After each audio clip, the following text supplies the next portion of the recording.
And I am alive talking about a new movie that just came out, The Long Walk. And it was heavily inspired by Stephen King novel with the same name. I cannot wait to review that. I hope all of you will enjoy. This is another edition for mainstream movie reviews. Let's go to the intro now.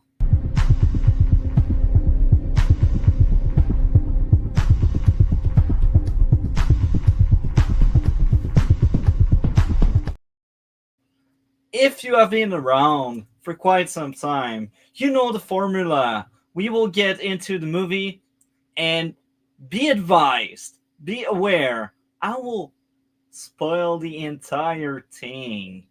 And following the new formula of what we are doing, we will start by talking about the plot in details, and after that, I will do my full review and we will take a look at what people on Rotten Tomato have to say. Let's do this with the plot. That was a quite fun plot. Let's do this. There we go. The Long Walk. Plot. In a dystopian version of America ruled by a totalitarian regime, thousands of teenage boys apply to participate in an annual event known as the Long Walk.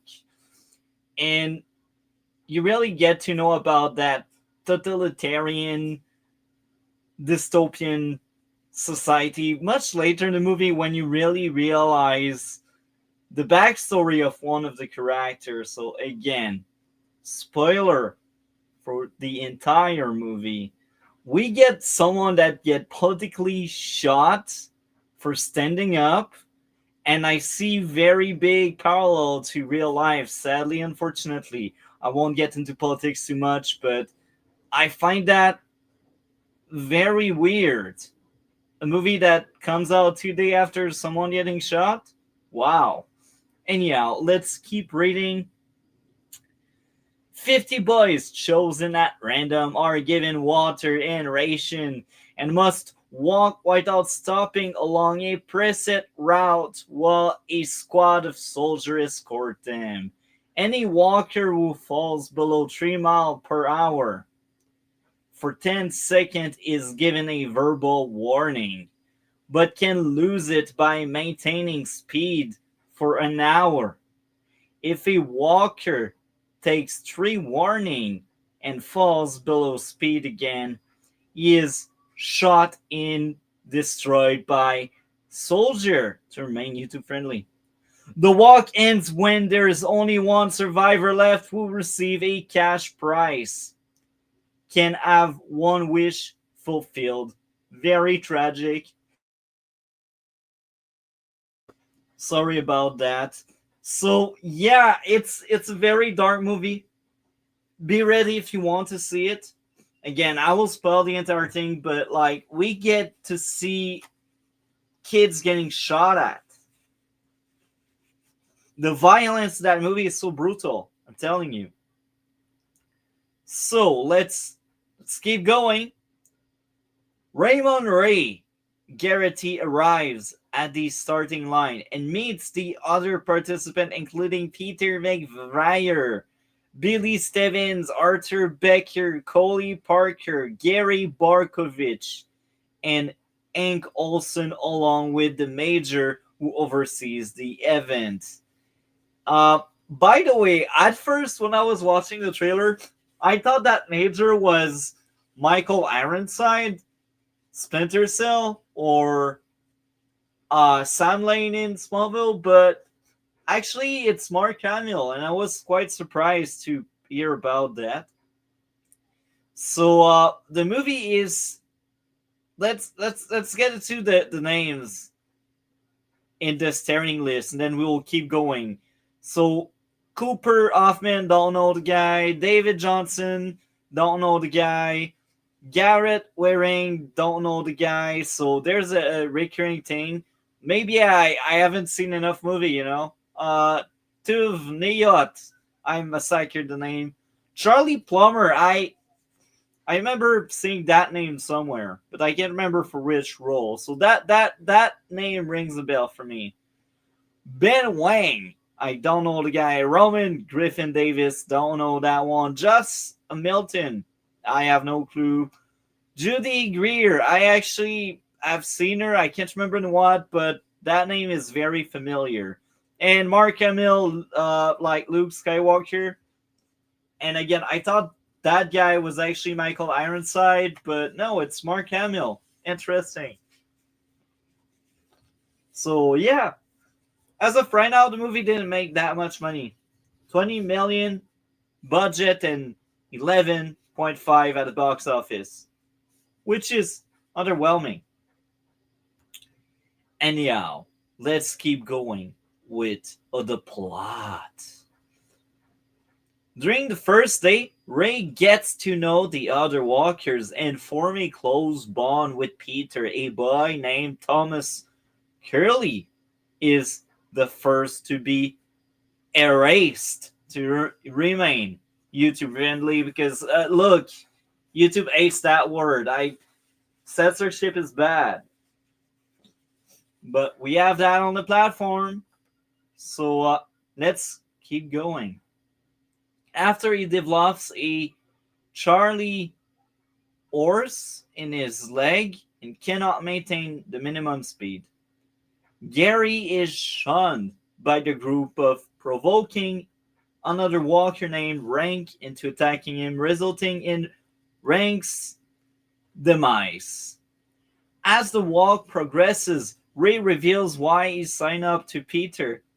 He wants to wish for a carbine and use it to destroy the Major, Mark Hamill, the guy that, spoiler, ended his father's life for standing up. That's very grim and dark. Uh, it's a revenge for executing a father for political opposition. So that's basically what I said. Peter tries to talk Ray out of it and confesses that when he is too tired to keep walking, he intends to stop and wait to die, which is really dark. That movie is dark. Maybe that's why I liked it so much. More walkers die over the several days. Hank becomes delirious and attempts to attack the soldier who shoot him down and let him slowly bleed to death as punishment.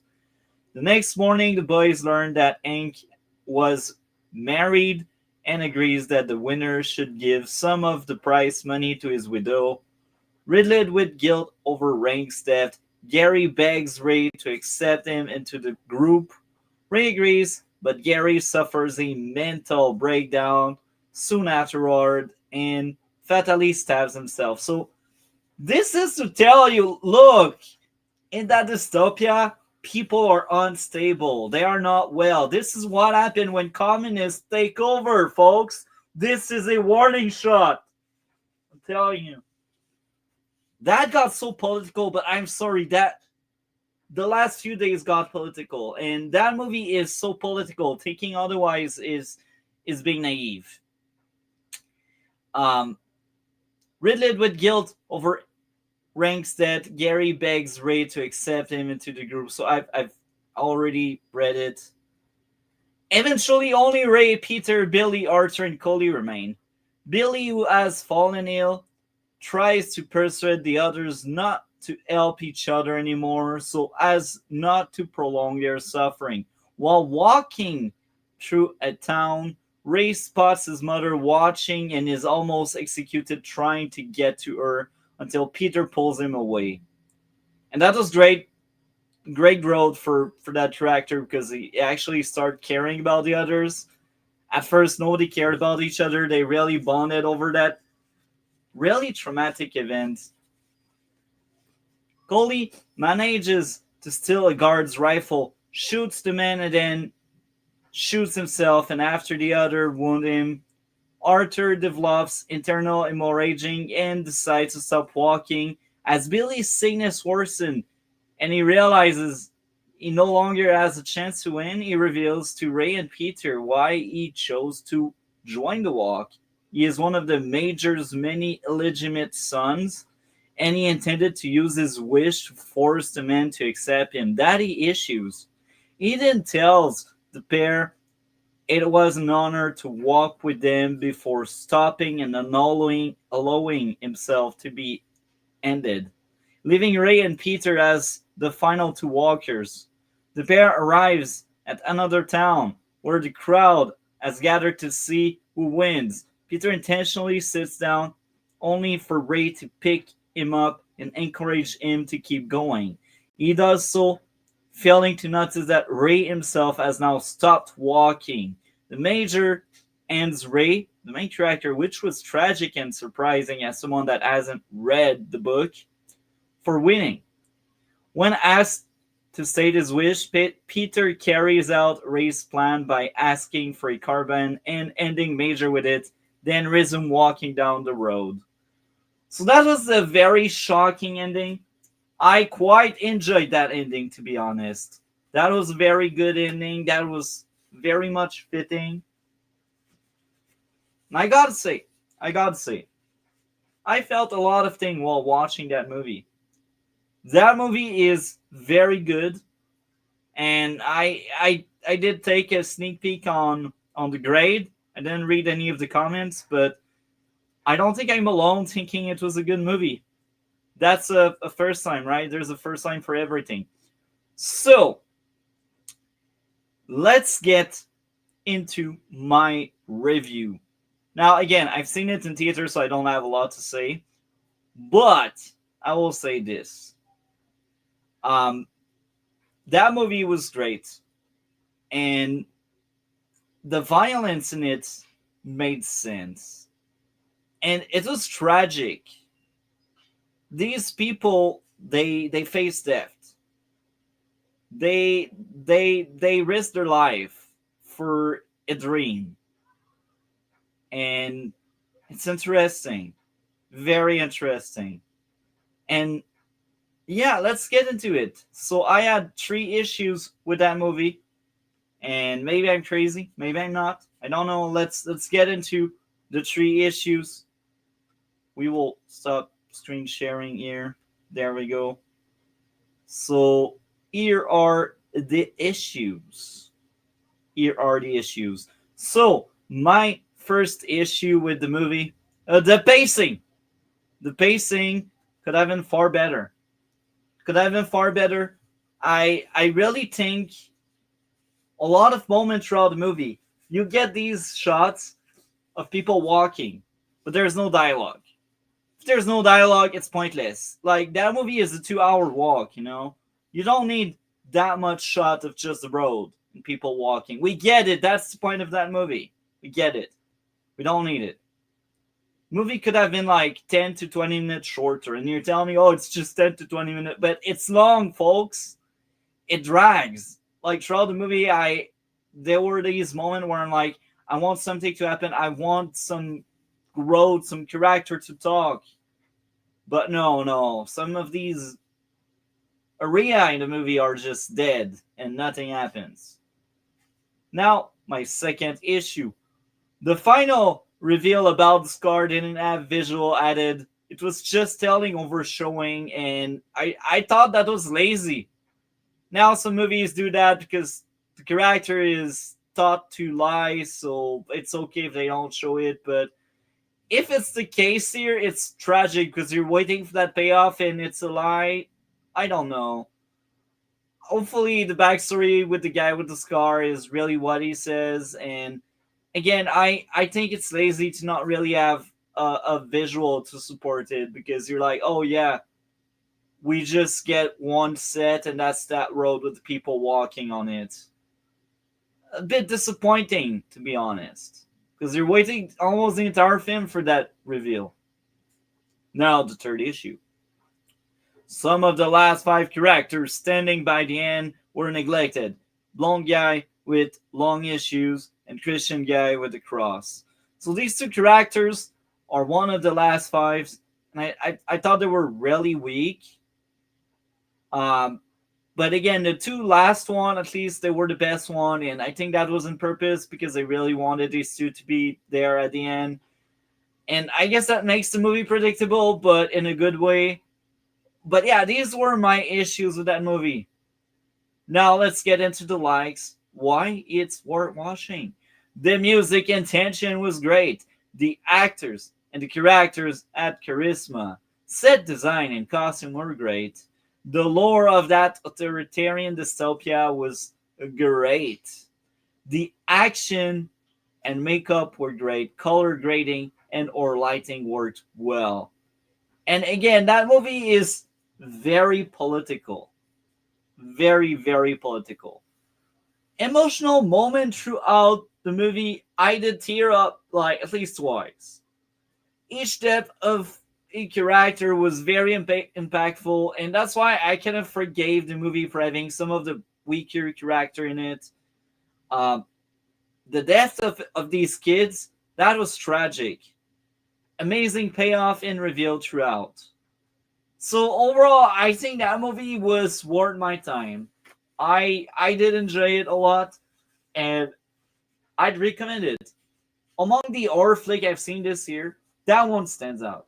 It's one of the best horror flick I've seen. As of right now, I've seen like 113 movies from 2025. That's a lot, I know.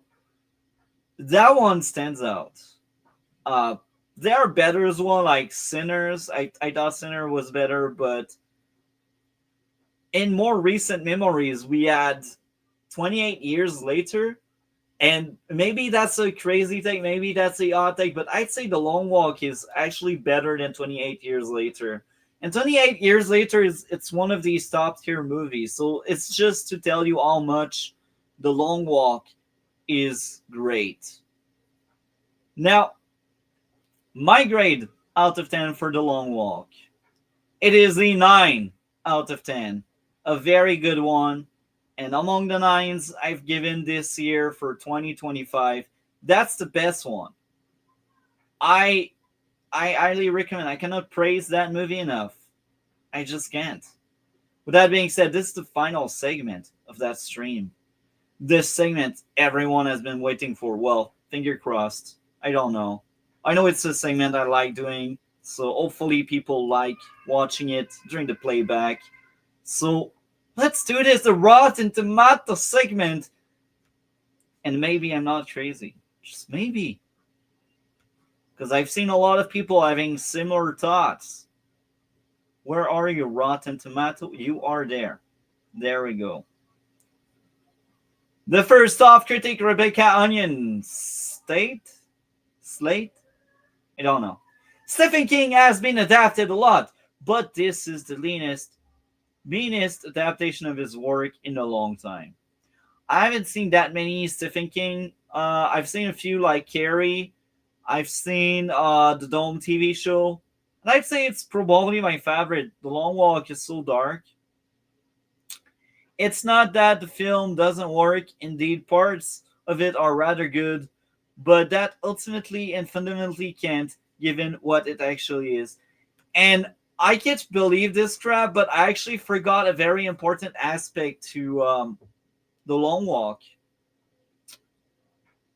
It's interesting how the Long Walk is about people enjoying kids getting shot at. Sorry, kids are getting shot at, and that movie criticized how people find it entertaining.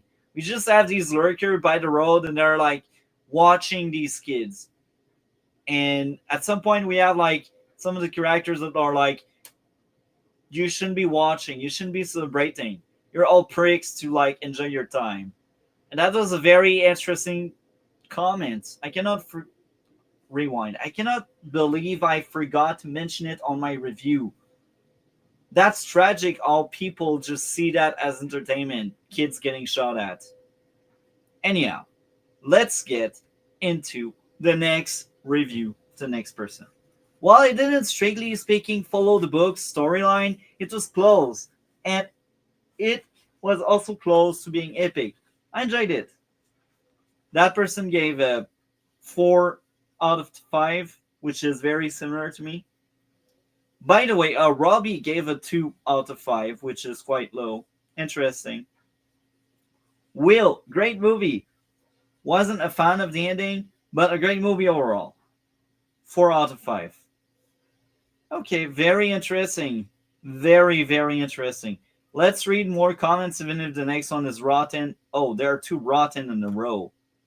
To balance itself out, we will read the other two. Okay. While Lawrence keeps the momentum steady and ensure that every few minutes delivers some kind of violent jolt, there's just not enough meat to this particular road delete story to keep one cinematic foot in front of each other.